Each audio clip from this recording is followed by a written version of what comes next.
restoring security for Americans abroad. Our country has never been stronger. In my first 10 months, I ended 8 wars, including Cambodia.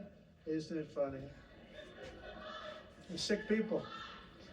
Cambodia and Thailand, Pakistan and India would have been a nuclear war. 35 million people said the Prime Minister of Pakistan would have died if it were not for my involvement. Kosovo and Serbia, Israel and Iran, Egypt and Ethiopia, Armenia and Azerbaijan, the Congo and Rwanda, and of course the war in Gaza, which proceeds at a very low level. It's just about there.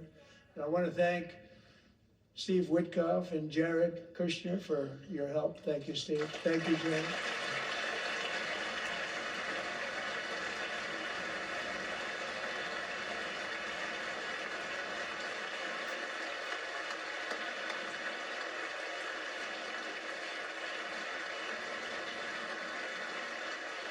And I also want to thank the man they report to, Secretary of State Marco Rubio. Thank you, Marco.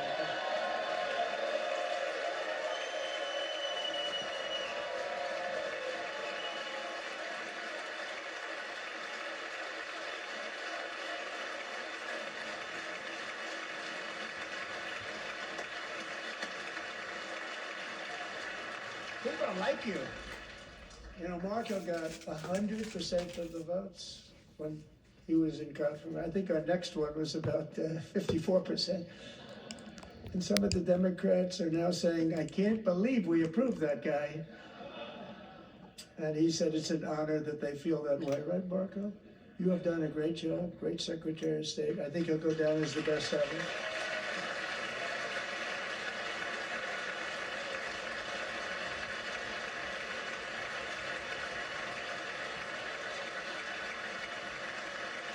Under the ceasefire I negotiated, every single hostage, both living and dead, has been returned home. Can you believe that?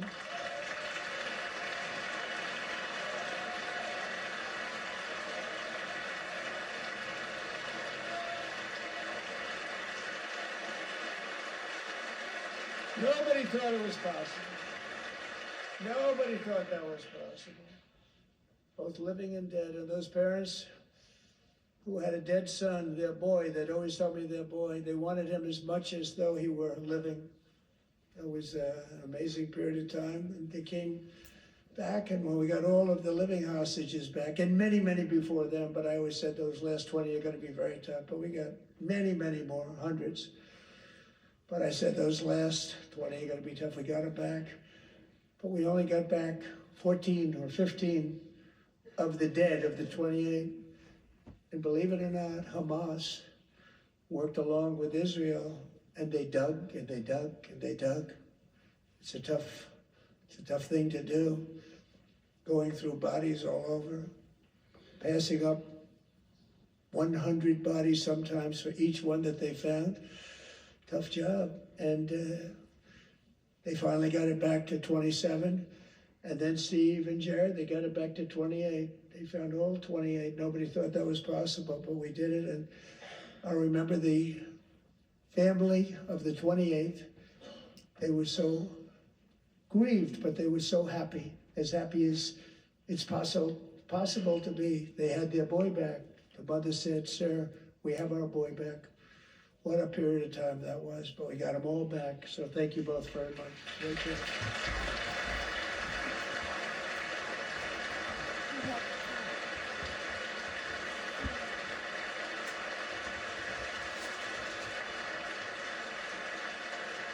And we're working very hard to end the 9th war, the killing and slaughter between Russia and Ukraine, where 25,000 soldiers are dying each and every month. Think of that, 25,000 soldiers are dying a month. A war which would have never happened if I were president, would have never happened. As president, I will make peace wherever I can, but I will never hesitate to confront threats to America wherever we must. That's why in a breakthrough operation last June, the United States military obliterated Iran's nuclear weapons program with an attack on Iranian soil known as Operation Midnight Hammer.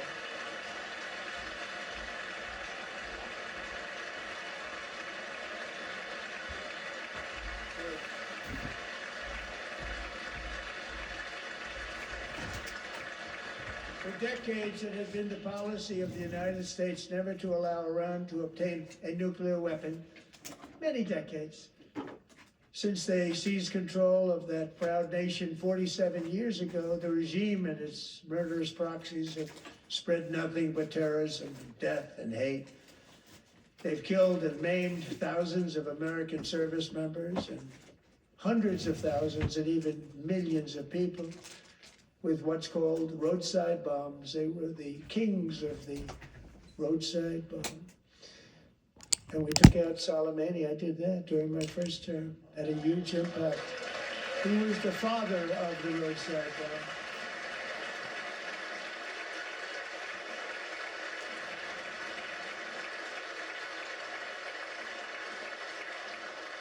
And just over the last couple of months with the protests, they've killed at least, it looks like 32,000 protests, 32,000 protesters in their own country. They shot them and hung them. We stopped them from hanging a lot of them with the threat of serious violence. But this is some terrible people. They've already developed missiles that can threaten Europe and our bases overseas, and they're working to build missiles that will soon reach the United States of America. After Midnight Hammer, they were warned to make no future attempts to rebuild their weapons program, and in particular, nuclear weapons. Yet they continue, starting it all over. We wiped it out, and they want to start all over again, and are at this moment again pursuing their sinister ambitions. We are in negotiations with them. They want to make a deal, but we haven't heard those secret words. We will never have a nuclear weapon. My preference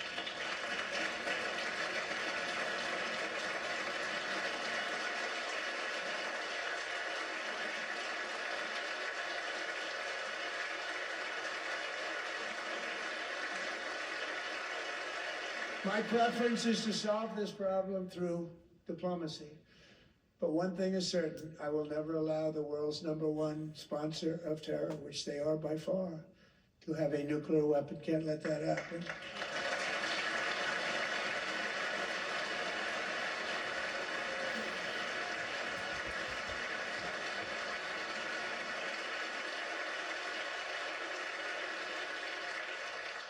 And no nation should ever doubt America's resolve. We have the most powerful military on earth. I rebuilt the military in my first term. We're going to continue to do so. Also, we just approved a $1 trillion budget. We have no choice. We have to be strong, because hopefully we will seldom have to use this great power that we built together. It's really called Peace Through Strength, and it's been very, very effective.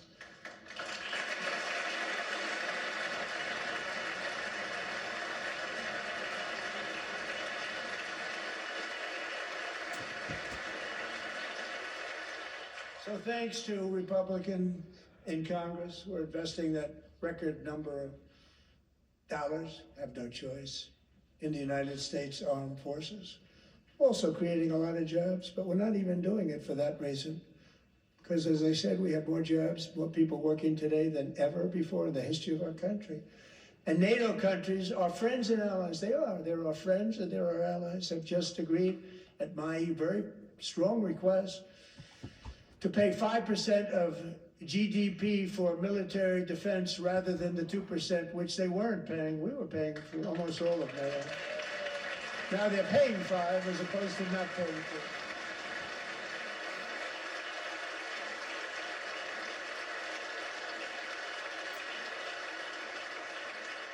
And getting that 5% was something which everyone said would never be done, could not happen. We got it really easily with one meeting.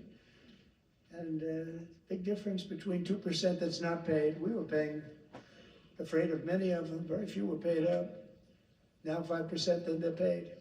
And everything we send over to Ukraine is sent through NATO, and they pay us in full. They pay us totally in full. Every branch of our armed forces is setting records for recruitment. This is so exciting. And every service member recently.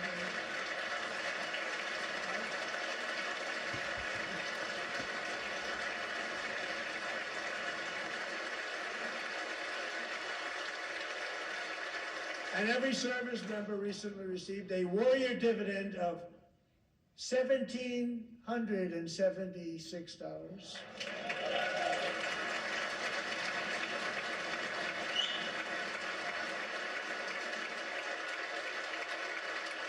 You know, they put it on my desk. We got the money from tariffs and other things, a lot of money. We have much more money than people understand.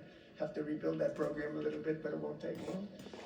But we got the money, and it was $1,775, and they wanted my approval. And I said, what's the number? $1,775. I said, wait a minute, for $1 more, we can have $1,776. Go to it. I said, we're gonna figure that. I never asked anybody if we could afford it. $1 more, I said $1,776. And I said, that's good. And I'll tell you what, our military, that was 4 months ago, our military, I never see a person in the military that doesn't thank me for it, so we're honored to do it. They deserve it. And we call it 1776. It was great. And we love our military. We love our law enforcement. We love our firemen. You know, the firemen don't get mentioned enough. We love our firemen. We're also...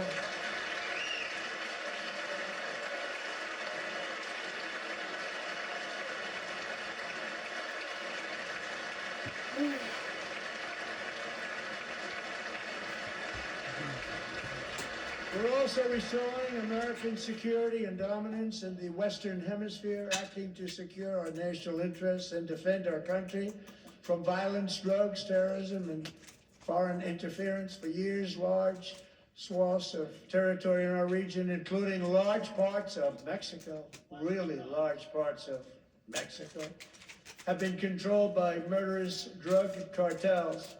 That's why I designated these cartels as foreign terrorist organizations, and I declared illicit fentanyl as a weapon of mass destruction.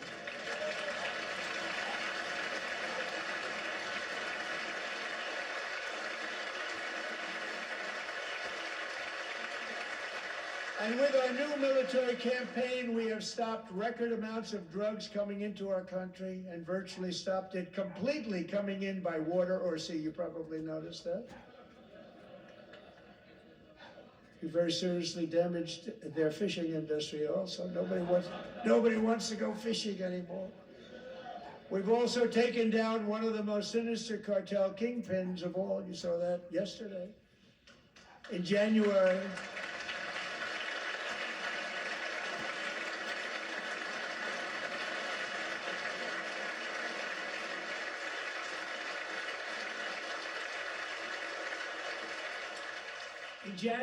elite American warriors carried out one of the most complex, spectacular feats of military competence and power in world history. No one's seen anything like it. Foreign leaders, I won't tell you who, called me and they said, very impressive. Very impressive.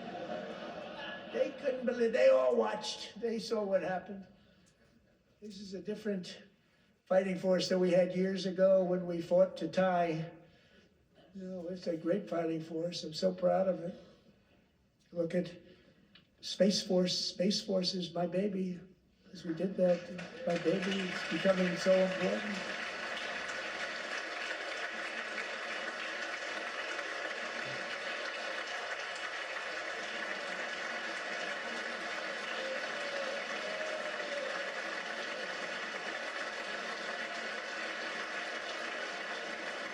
And America's armed forces overwhelmed all defenses and utterly defeated an enemy, good fighters, to end the reign of outlawed dictator Nicolas Maduro and bring him to face American justice.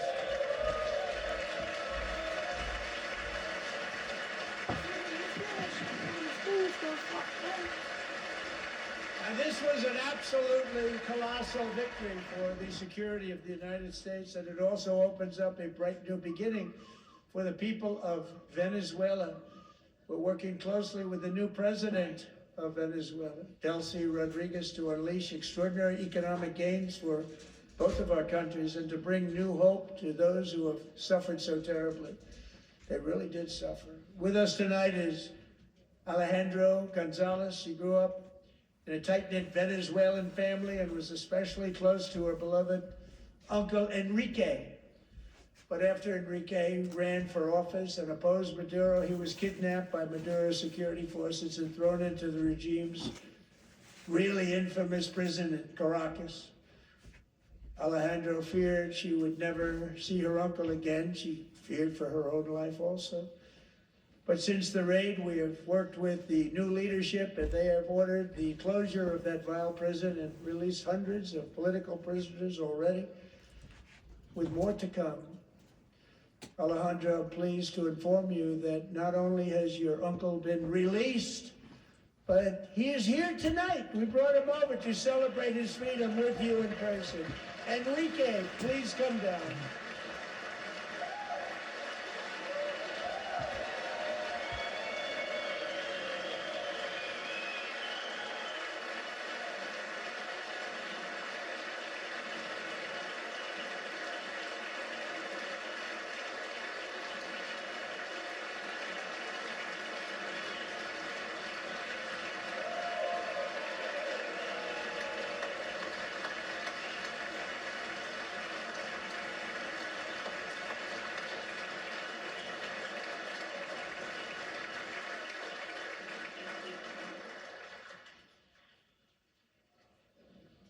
Thank you, Enrique. Have a good time.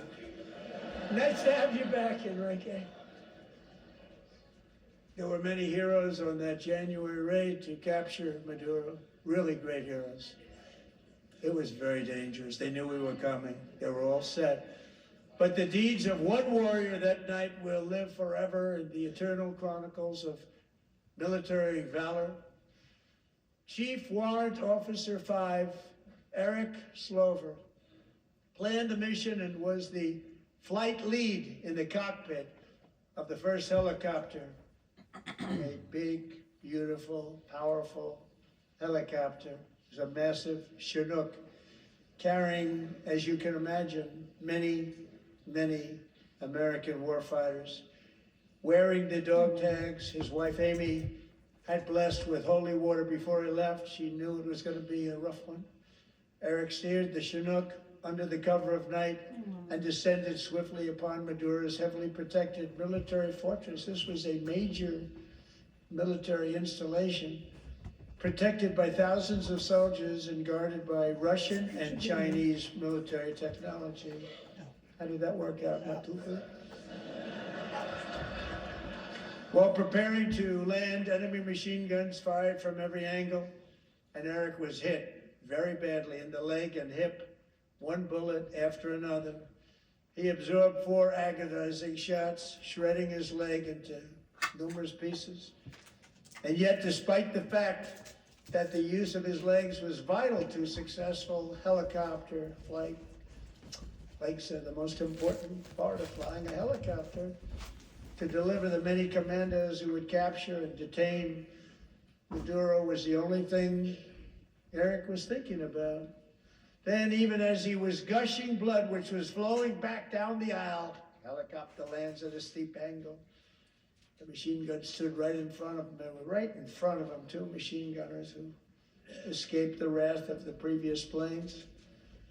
Eric maneuvered his helicopter with all of those lives and souls to face the enemy and let his gunners eliminate the threat. Turned the helicopter around so the gunners could take care of business, saving the lives of his fellow warriors from what could have been a catastrophic crash deep in enemy territory. Only after safely landing the helicopter with all the warriors aboard in the exact right spot, which was vital to the mission, probably would have maybe cancel the mission if that didn't happen. Eric told his co-pilot, also wounded, but not as gravely, to take over. I'm about ready to pass out. The success of the entire mission and the lives of his fellow warriors hinge on Eric's ability to take searing pain. It was unbelievable what's happened to his legs. Of the bullets, and keep on flying and landing, and people knew what was happening. Everybody in the back of the helicopter knew because they saw the blood pouring down the aisle. Chief Warrant Officer Slover is still recovering from his serious wounds, but I'm thrilled to say that he is here tonight with his wife, Amy. Eric and Amy, come on in.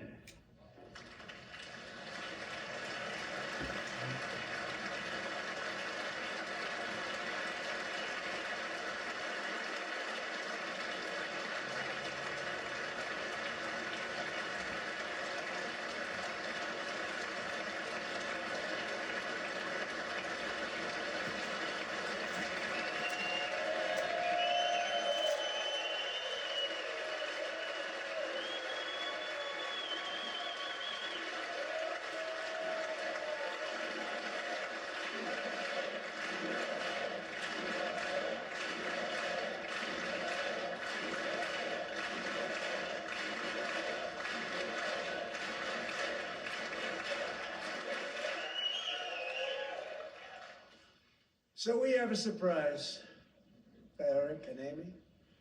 In recognition of Eric's actions above and beyond the call of duty, I would now like to ask General Jonathan Braga to present Chief Warrant Officer Slover with our nation's highest military award, the Congressional Medal of Honor.